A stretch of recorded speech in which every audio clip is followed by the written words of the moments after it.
Donc, on va commencer. Donc, je m'appelle Samuel Bergeron, donc, pour ceux qui sont arrivés après.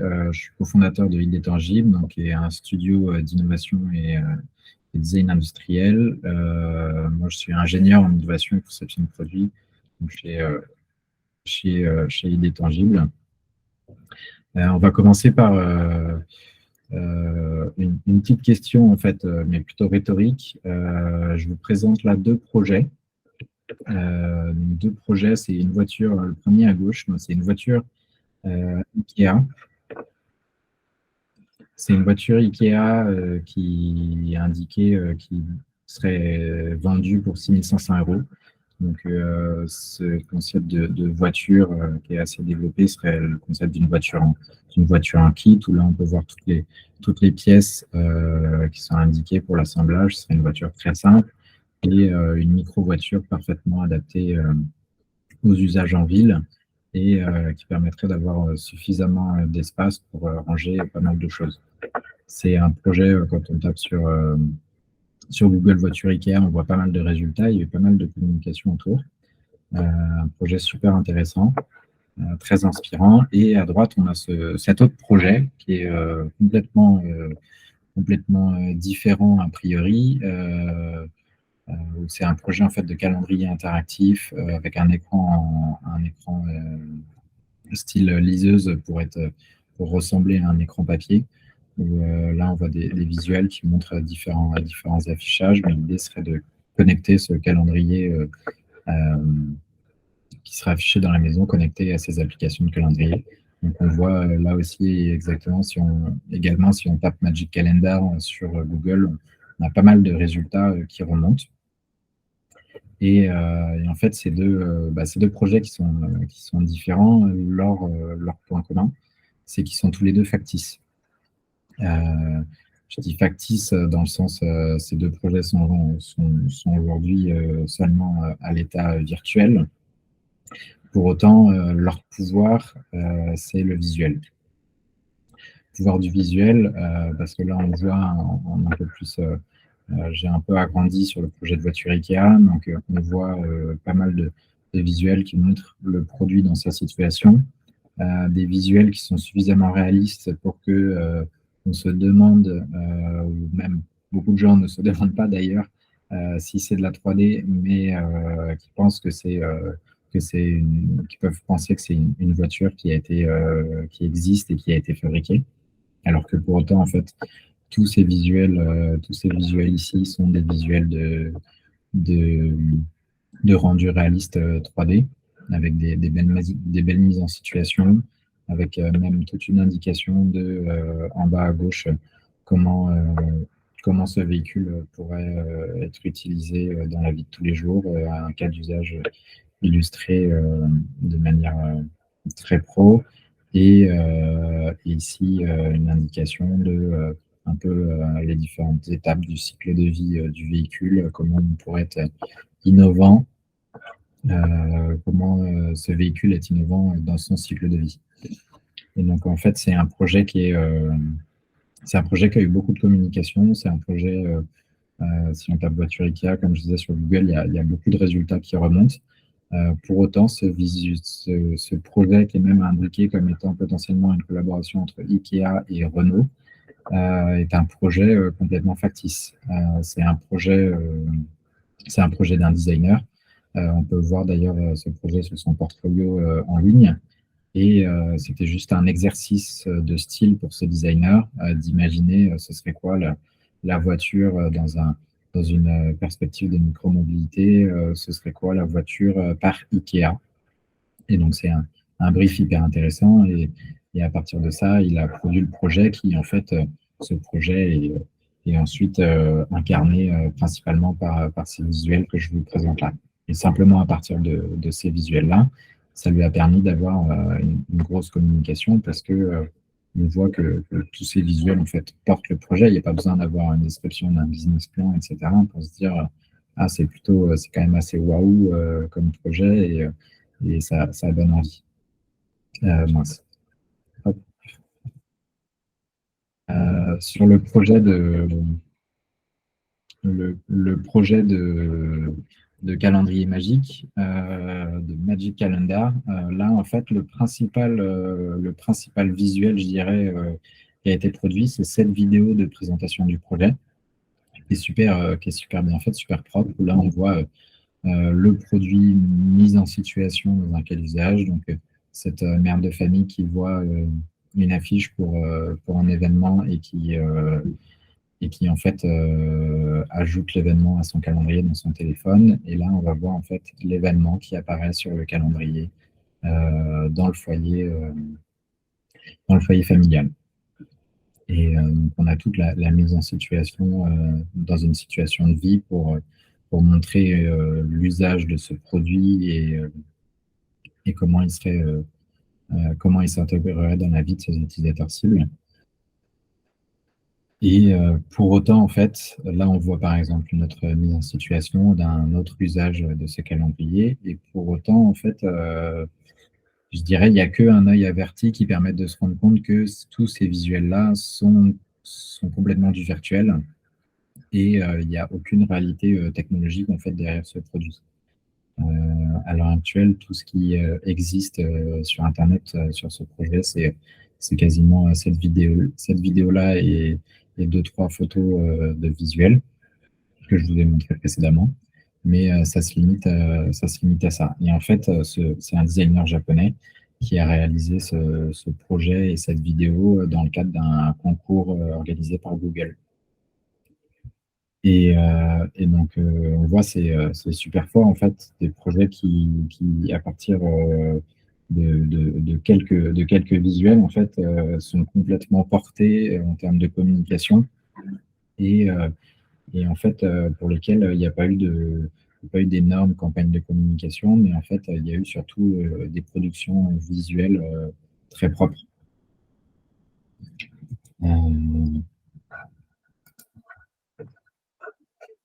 Je vais passer à la présentation.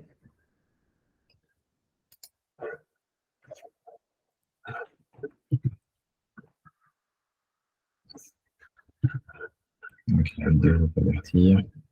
Ah, voilà. Ok.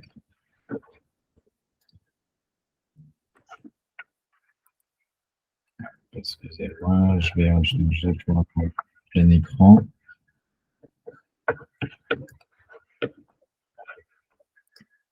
Voilà, excusez-moi pour le petit souci technique. Donc, je disais le visuel. Là, il y a un autre cas, par exemple, on est un peu toujours dans la mobilité, où c'est ce concept ça s'appelle Ibusi par une marque Electric Brands, qui est un concept de fourgon quadricycle lourd, donc un véhicule relativement léger par rapport à une voiture et de petite taille, et qui a l'air d'intéresser beaucoup de gens, en tout cas beaucoup sur Internet.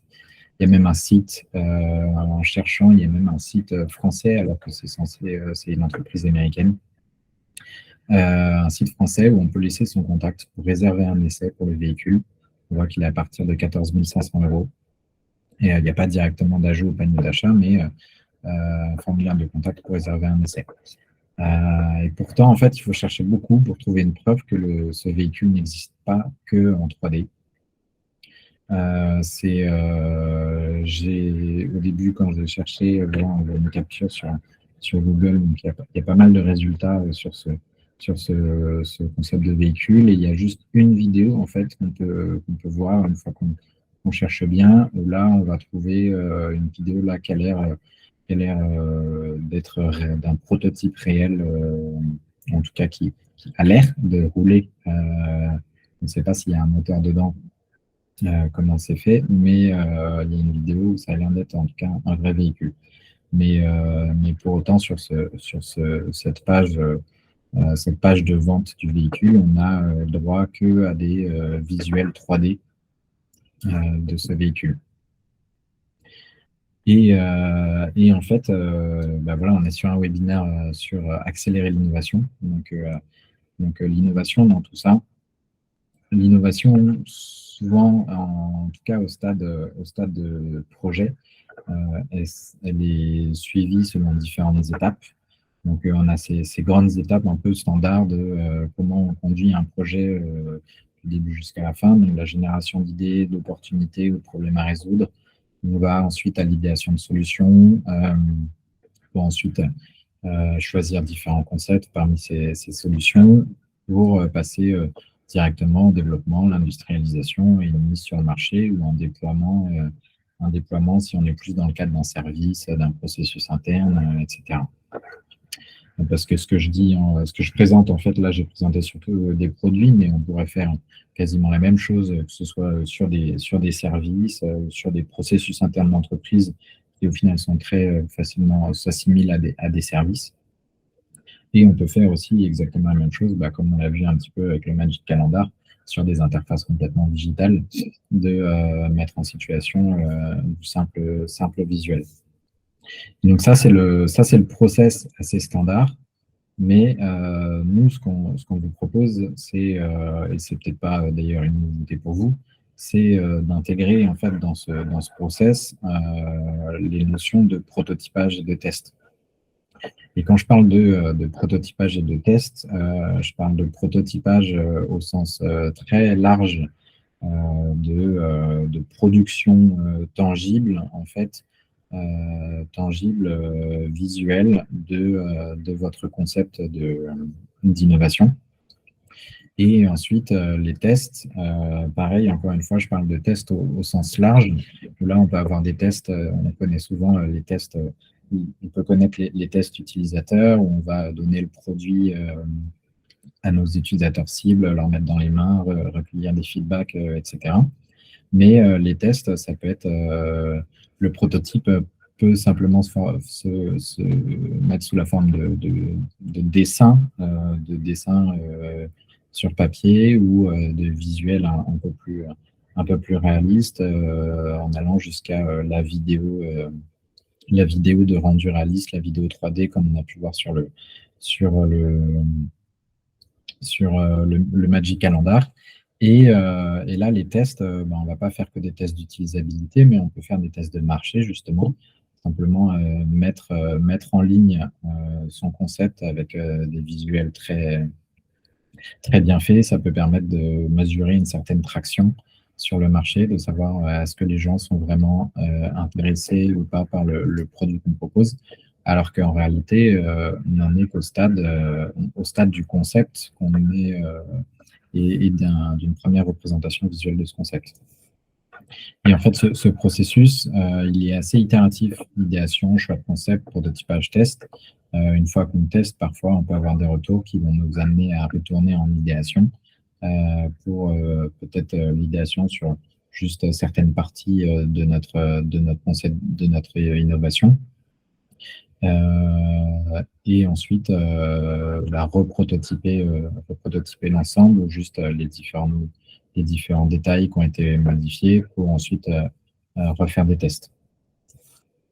Ça, c'est un peu aujourd'hui le standard qui est le standard, je dirais, l'idéalité du développement de projets dans le milieu des startups, dans le milieu de l'innovation. Mais il n'est pas toujours bien suivi parce que parfois, il peut être un peu abscon. En fait, là, je vous présente par exemple un cas client, Mexcoff. Donc, c'est une entreprise qui, pendant donc le premier confinement pendant le Covid, s'est dit, tiens, on veut lancer un masque transparent, ventilé sur le marché. Et en fait,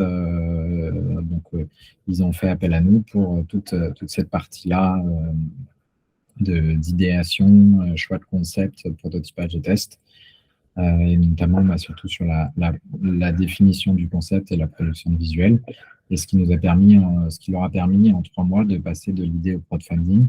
Donc en fait, là, on est à l'été 2020, donc ils viennent nous voir avec ces concepts de masques qui sont des 3D assez grossières.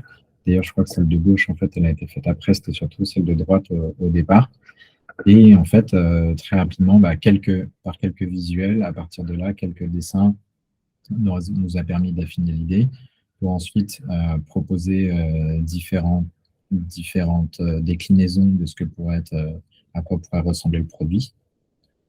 Ensuite, après un processus de sélection qui n'est pas forcément très formel, le client a voulu partir sur cette déclinaison formelle du masque et du coup, nous a demandé une déclinaison en différentes couleurs pour ensuite, au final, retourner sur les propositions initiales et partir à la fin sur cette représentation du masque.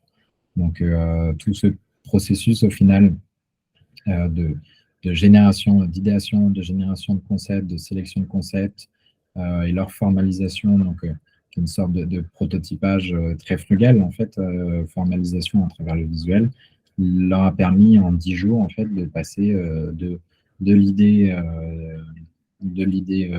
assez, enfin, pas si brute que ça, puisqu'il y avait quand même une 3D, mais, mais d'une idée pas très détaillée à un concept un peu plus propre. Et, et ensuite, donc une fois qu'on avait ce visuel, ça a permis la production de la modélisation 3D et ensuite la production de vidéos d'animation pour la communication. Et en fait, là, voilà, on voit une vidéo qui est beaucoup plus courte que la vidéo du Magic Calendar, mais on est sur une vidéo où là, on voit très bien en fait on voit très bien le produit, à quoi il va ressembler de manière très réaliste, comment il est composé, comment il va fonctionner techniquement. Et ça permet de rendre le produit beaucoup plus tangible en fait aux yeux des clients et d'obtenir pas mal de retours sur la désirabilité de ce produit. Et en fait, après ça, donc, une fois qu'on avait la 3D qui a permis notamment de faire ce rendu, il y a un maquettage qui a été fait. Là, en fait, nous, on travaille souvent avec une société qui est du côté de Paris qui s'appelle Euromodel. Ils font des très belles maquettes, notamment des maquettes de forme, et qui a permis de produire cette maquette du masque, qui est en fait une maquette qui n'est pas du tout fonctionnelle, qui est une maquette complètement juste visuelle. Et ce qui leur a permis en fait très rapidement de faire un crowdfunding. Donc, comme je vous disais, ils nous ont envoyé le brief avec leur première 3D très rapide toute fin juillet, c'était le 30 juillet. Et fin octobre, ils ont bouclé, fin octobre ensuite, ils ont bouclé leur campagne de crowdfunding avec là une récolte de 22 000 euros de précommande sur leurs produits à partir de simplement des visuels. Et notamment, quand je parle de visuels, bah là pareil, on passe ils ont produit une vidéo. La vidéo reste un médium qui est hyper pratique pour toucher beaucoup de gens, pour faire comprendre le fonctionnement assez rapidement d'un produit, avec des illustrations de cas d'usage qui sont très bien, des vidéos très bien produites. Et sauf que en fait, cette vidéo, on a l'impression que le produit existe, que le produit est là et qu'il n'y a plus qu'à acheter et qu'on le recevra demain. Mais pour autant, en fait, sur cette vidéo, c'est le produit qui est porté par le mannequin. C'est une maquette formelle. Il n'y a pas du tout, il n'y a aucun élément qui fonctionne dans cette maquette. On est juste sur une maquette qui a été produite quelques semaines après la première 3D et qui leur a permis en fait de lancer leur campagne de crowdfunding et d'obtenir des financements et d'obtenir 22 000 euros de financement 3 mois après l'idée. Donc là, on voit un process en fait super rapide pour aller de l'idée à en fait une obtention de financement sur un produit innovant. Et en fait, dans l'avancement et dans la rapidité de ce projet a été pas mal porté justement par le fait d'avoir constamment des productions visuelles intermédiaires pour avancer à chaque étape du produit. Et donc, après, on va parler peut-être un peu plus innovation, comment ça peut se passer, parce que là, c'était super, c'était en mode startup, etc. On n'a pas forcément les mêmes possibilités, ou en tout cas les mêmes contraintes. Et d'ailleurs, dans les entreprises, dans un département innovation, on ne va pas forcément chercher juste à pousser une idée, mais on va chercher à essayer de générer pas mal d'idées, de se créer en fait justement un portfolio d'innovation pour faire avancer plusieurs projets en parallèle. Mais un des problèmes qu'on rencontre souvent, c'est qu'on fait des ateliers d'idéation et on ressort de ces ateliers d'idéation, de ces brainstorming ou de ces workshops parfois qu'on appelle en mode design thinking. On ressort avec une pile d'idées en fait qui sont sous forme de simples post-it, d'une idée écrite sur un post-it et on ne sait pas quoi en faire à la fin. Et donc, en fait, c'est des post-it qui, très souvent, c'est des idées qui sont mises dans un bac à sable, qui sont peut-être échangées à la machine à café, mais qui avancent pas forcément. Et on va dire, notre créneau et en fait, notre cheval de bataille, voilà, je cherchais le terme, notre cheval de bataille, c'est de dire, en fait, produisez des visuels de ces idées, que c'est le visuel qui va permettre en fait d'avancer à chaque étape sur une idée. Donc des fois, même à partir d'un simple post-it, on peut créer des esquisses assez sommaires, mais qui peuvent permettre de se dire, bah tiens, en fait, ce que j'avais écrit, c'est pas ça que je pensais. Moi, je pensais plutôt à quelque chose d'un peu plus gros, d'un peu plus rond, où je pensais qu'il y avait un tel et un tel qui intervenait dans le service que j'avais imaginé ou dans le nouveau process. Mais en fait, quand ça reste au stade de la formulation sur le post-it, et ben, toutes ces choses-là ne ressortent pas forcément. Et nous, on le voit beaucoup avec nos clients quand on travaille justement sur la production de visuels, sur leur concept innovant. C'est que souvent, l'idée peut être très claire et elle peut être décrite sur le papier avec leurs mots, mais c'est qu'une fois qu'on commence à prendre le crayon et à tracer les premiers traits que là, ils se disent, ah oui, mais en fait, maintenant que je le vois, je me rends compte que en fait, moi, je voulais que ce soit comme ça et je ne l'avais pas dit, mais c'est comme ça que je l'avais en tête.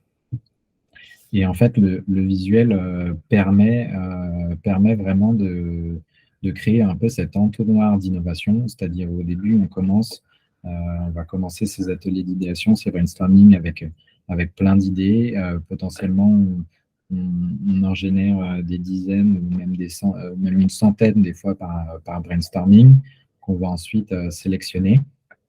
Et parfois, en fait, l'entonnoir, il est un peu bloqué à cet endroit-là parce que on prend un post-it, on prend une idée et puis on se dit, bah tiens, ok, on va en faire un business case, on va imaginer quel est le business model de ça, etc. Et on va dire, bon, fais-nous une présentation PowerPoint, un pitch de l'idée, etc. Mais alors qu'en fait, on n'est que sur du verbal. Et en fait, souvent, nous, on se rend compte, la production de visuels, du coup, c'est une étape qui est largement sous-estimée, mais qui, en fait, naturellement, on se rend compte, l'étape postérieure, en fait, à ces idées sur post-it, parce que ça permet de détailler ces idées, ça permet d'avancer sur le concept, de réfléchir à tous les détails.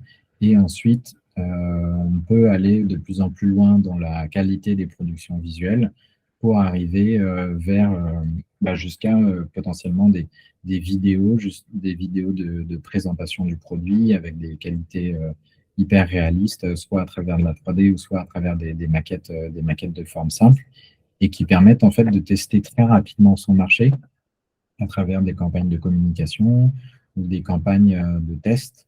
D'ailleurs, il y a pas mal d'entreprises aussi qui parfois mènent des tests, des sortes de recherches, qui font des études de marché en fait qualitatives où ils présentent à des panels de consommateurs, d'utilisateurs cibles, juste différents sketchs comme ça d'idées, des variations d'idées sous forme de sketch et qui en fait obtiennent des premiers retours qualitatifs pour les aider sur la sélection des concepts, au lieu que la sélection des concepts soit purement arbitraire effectuée par un comité innovation ou par quelques experts dans l'entreprise. Déjà, à l'étape du sketch, en fait, on peut faire des panels de consommateurs, des panels d'utilisateurs cibles, et leur soumettre ces sketchs pour obtenir des premiers retours. C'est ça permet d'obtenir des preuves qui ne sont pas forcément hyper fiables, mais ça permet d'obtenir des premiers retours pour indiquer quand même une certaine direction. Et en fait, l'idée, c'est d'avancer toujours petit à petit dans cet entonnoir en fait, d'innovation. Et en fait, plus on avance dans l'entonnoir et plus on va vers des productions réalistes qui permettent aux consommateurs, aux utilisateurs cibles de se projeter sur le produit et de donner un feedback qui est fiable en fait, sur l'intérêt de ce produit. Un exemple un peu plus en particulier, par exemple, je vais vous montrer là sur un tableau de Miro, je ne sais pas si vous connaissez, je vais arrêter d'afficher ma barre d'outils, vous allez voir, sinon vous voyez que j'ai plein d'onglets ouverts en même temps. Mais pour illustrer cet exemple, nous, on travaille en ce moment sur un projet de l'ADEME, qui est l'extrême défi, où l'objectif, c'est de repenser la mobilité sur une mobilité plus sobre. Et notamment, ça s'axe très fortement sur la création de nouveaux véhicules qu'ils appellent intermédiaires, c'est-à-dire le véhicule entre le vélo et la voiture, là où c'est trop loin et on a besoin d'aller trop vite, entre guillemets plus vite qu'un vélo, mais où on n'a pas besoin d'une voiture qui fait une tonne ou une tonne 5 pour se déplacer parce qu'on va juste dans le village à côté ou alors on va typiquement de la banlieue parisienne à Paris. Et donc c'est ce projet de l'ADEME Extrême Défi. Et donc nous, on a fait notre brainstorming au départ sur c'est quoi se déplacer d'un point A à un point B. On a réfléchi sous forme de mind map, donc que ce soit avec un véhicule particulier individuel, avec un véhicule particulier et un véhicule collectif, etc. Et on a essayé de détailler donc toutes les caractéristiques un peu à chaque étape inférieure, en fait, on détaille différents paramètres de l'étape supérieure et ses différentes variantes. Donc, par exemple, un véhicule particulier il peut aller en roulant et en volant, ou en glissant, etc. Et petit à petit, pour nous amener, en fait, au fur et à mesure, à la fin, à sélectionner déjà 4 concepts qui seraient intéressants d'explorer par l'illustration. Donc, la voiture Lego / mécano, en fait, qui serait une voiture modulaire du châssis à la motorisation. Mais on s'est dit aussi, sur du véhicule intermédiaire, on veut faire du petit, on veut faire des choses qui permettent de gagner de l'espace en ville. Donc, peut-être qu'on pourrait faire des voitures plus petites en faisant des voitures sans siège, c'est-à-dire les occupants sont debout. C'est un concept, notamment à un moment, on entendait parler d'EasyJet qui avait parlé de ce concept de faire voler les gens sans siège dans les avions pour pouvoir en mettre plus par avion. Ils étaient sur des sortes de micro-banquettes debout comme on peut avoir dans les bus. Mais on s'est dit, tiens, si on travaillait sur comme ça la compacité du véhicule en repensant du coup l'assise, ça pourrait être avec un siège pour plusieurs. Donc, on a ça dans les voitures anciennes, des banquettes qui font toute la longueur. Ça fait un peu cosy, ça fait un peu banquette de salon, mais aussi c'est intéressant parce que c'est potentiellement moins cher à produire parce que sur la structure, on aura moins d'éléments que d'avoir des sièges individuels pour chaque passager.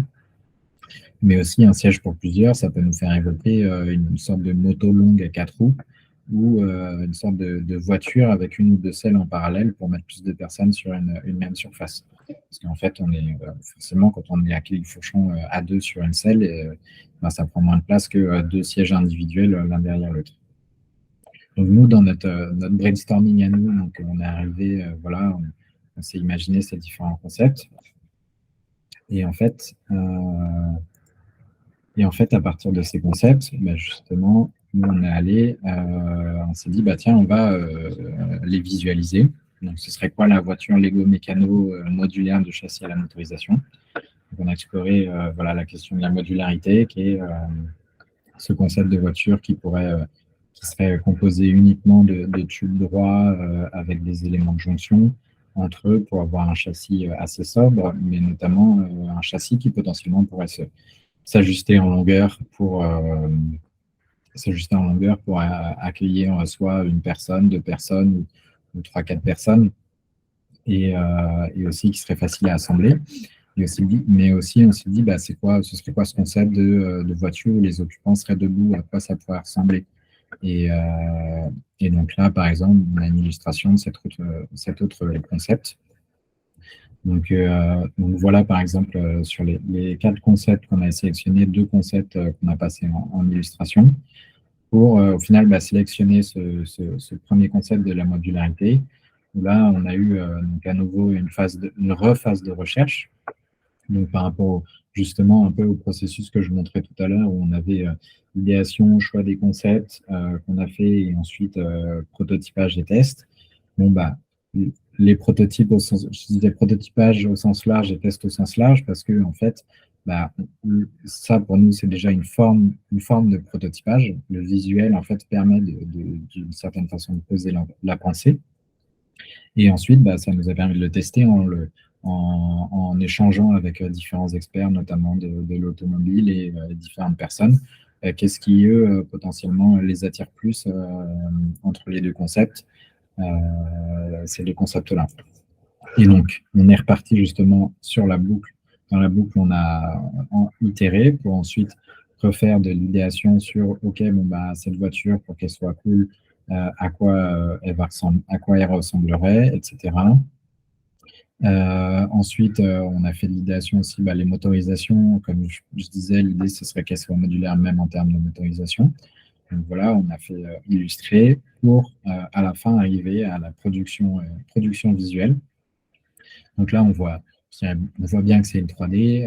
On n'a pas été encore jusqu'au stade de l'intégration photoréaliste, mais déjà, ça permet en fait à chaque niveau d'avancement du détail de la visualisation du concept ou de cette forme de prototypage du concept, ça nous permet de tester des nouvelles choses et de tester en fait l'appétence du marché.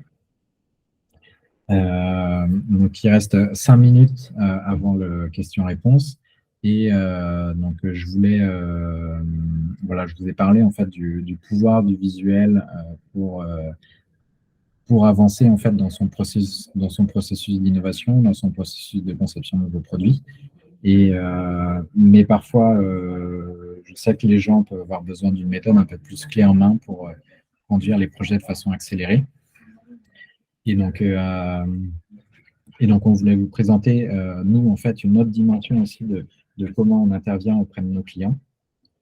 En fait, cette méthode, donc, pour dérisquer l'innovation en testant rapidement les idées,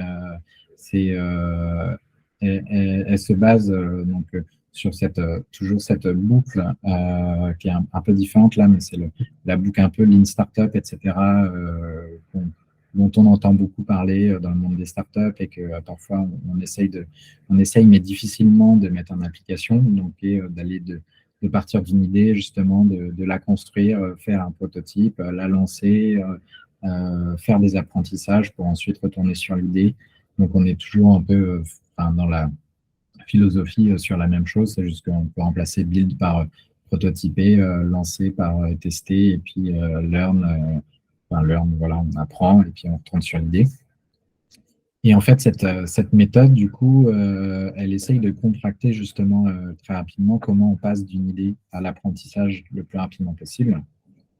Et cette méthode, je ne sais pas si vous en avez entendu parler, mais c'est le design sprint. C'est une méthode, on ne l'a pas inventée. On serait peut-être beaucoup plus riche si on l'avait inventée, mais en tout cas, on aime l'utiliser et tous les clients avec qui on l'utilise, pardon, les clients avec qui on l'utilise l'adorent. Donc, c'est le Design Sprint qui a été créé en fait par Google Venture, qui est le bras investissement en fait de Google, pour accélérer les startups dans lesquelles ils investissaient. Donc, il y a plein de startups chez Google qui sont passées par là, Slack, Blue Bottle Coffee et j'en passe.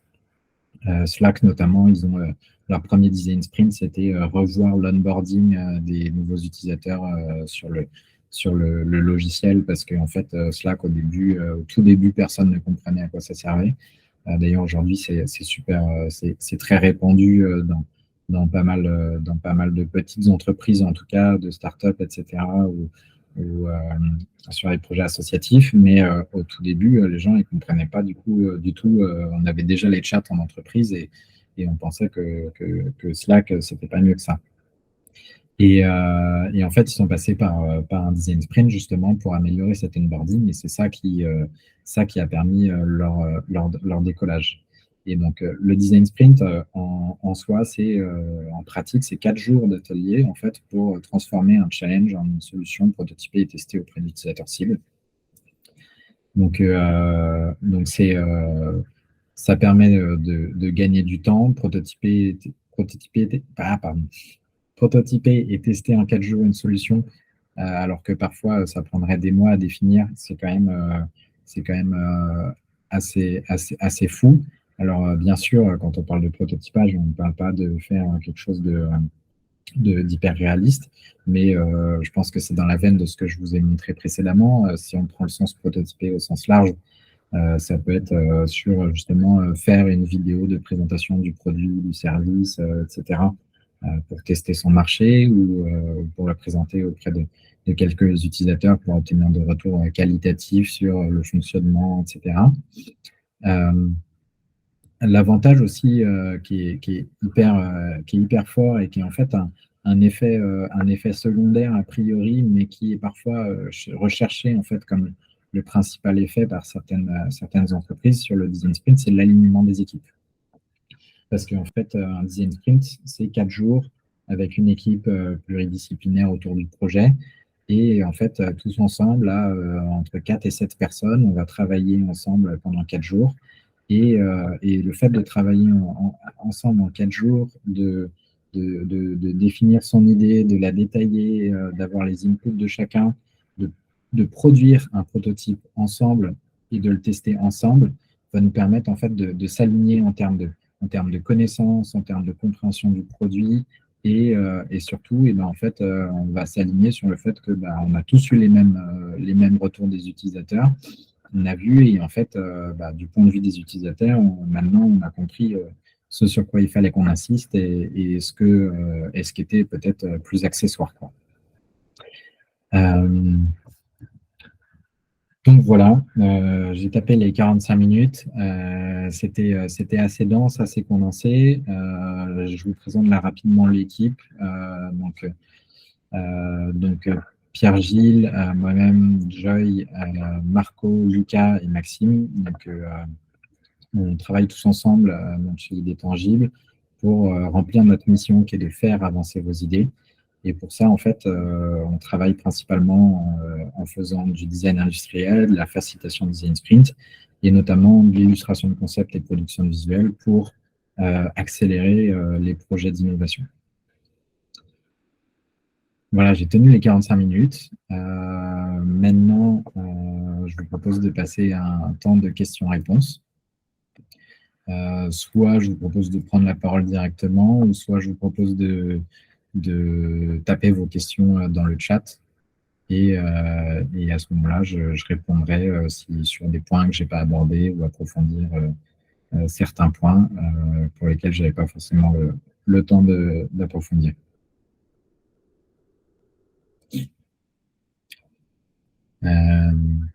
Est-ce qu'il y a des questions? Je ne sais pas si Pierre-Gilles, tu as noté des questions. Non, de mon côté, il n'y a pas de questions.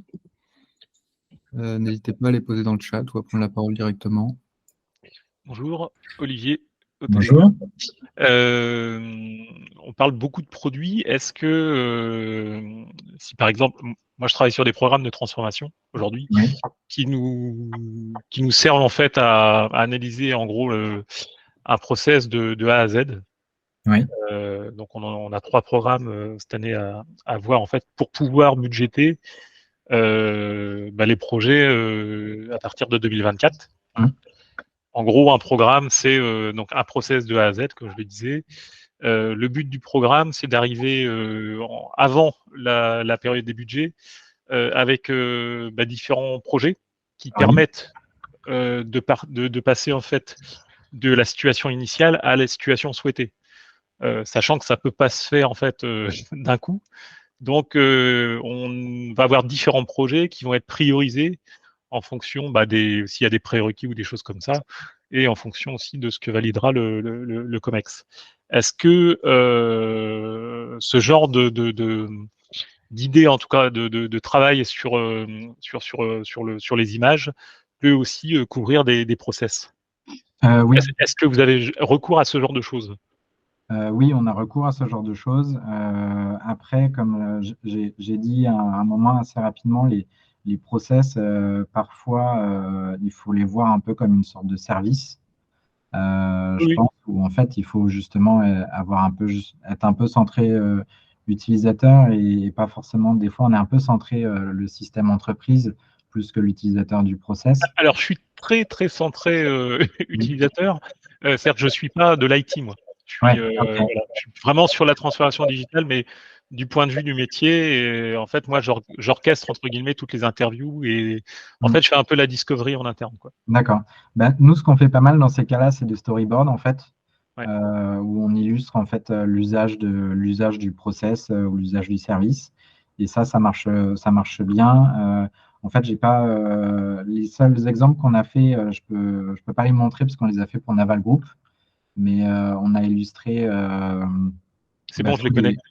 tous les, tous les projets, notamment du programme d'intrapreneuriat. On travaille beaucoup avec, en fait, avec le village Baïséa, donc qui accompagne les programmes d'intrapreneuriat de Naval, entre autres. Et notamment, nous, on travaille sur toute la partie un peu justement design au sens large. Et c'est vrai que bah, pour la première fois cette année, justement, on leur a créé à chacun en fait un visuel comme ça de leur projet. Et c'est vrai qu'ils ont eu des retours hyper positifs de tous leurs collègues. Alors, on n'a pas encore de retour, mais ils nous ont dit maintenant que les collègues qui n'étaient pas dans le programme étaient jaloux qu'ils en voulaient sur leur projet parce que ça permet en fait beaucoup bah, de, D'intellectualiser. d'intellectualiser et aussi après, quand on le présente aux autres, ça évite bah, je te raconte le truc et puis en fait, oui, mais le retour, c'est oui, mais est-ce que tu as pensé à ça? Alors, oui, j'y ai pensé, mais en fait, je te l'ai pas dit, mais machin, de se rattraper. Alors qu'en fait, quand on représente visuellement, on peut donner le truc et dire, OK, c'est ça. Et en fait, critique ma production visuelle, critique mon visuel. S'il manque quelque chose dans mon visuel, c'est mon problème, c'est que je ne l'ai pas défini ou qu'il est manquant, quoi.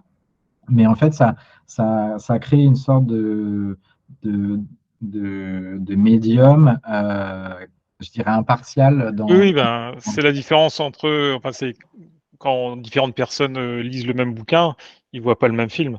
Oui, oui, oui. Alors Mais que s'ils voient le film, en fait, ils ont le même bouquin. exactement. C'est super métaphore. C'est exactement ça. Et donc oui, on fait ça sur sur la production de visuel. Oui, ça fonctionne bien. Ok, moi très bien. Je ne sais pas si j'ai répondu à la question du coup dans cette. Bah si, carrément. Merci. Ok, bah merci pour la question. Est-ce qu'il y a d'autres questions? Est-ce qu'il y en a qui s'attendaient peut-être à avoir autre chose sur le webinaire et qui et du coup voudraient faire un retour? Je ne sais pas. Sinon, s'il n'y a pas, il y a pas d'autres questions, on peut en rester là et je vous partagerai ensuite l'enregistrement du webinaire à tous ceux qui étaient présents ainsi que ceux qui s'étaient inscrits mais qui sont absents. Pas de questions? Non, Alexandre, tu voulais parler? Non, non, je m'apprêtais à vous dire merci pour cette présentation, c'était top. Ok, J'ai beaucoup apprécié tous les exemples que vous avez amenés. C'était super. Merci beaucoup. ok. Merci beaucoup, Alexandre. Très bien, ben Bonne merci. soirée. Merci beaucoup à tous pour votre participation. Je vous souhaite une très bonne soirée à tous. Comme je viens de le dire, je vous envoie le replay par email ensuite. Et voilà, de toute façon, si vous êtes là, c'est que vous avez mon contact, soit par LinkedIn, soit par email. Et, et je vous souhaite une très bonne fin de journée et une très bonne soirée. Merci. Bonne soirée. Merci, bonne soirée. Bonne soirée.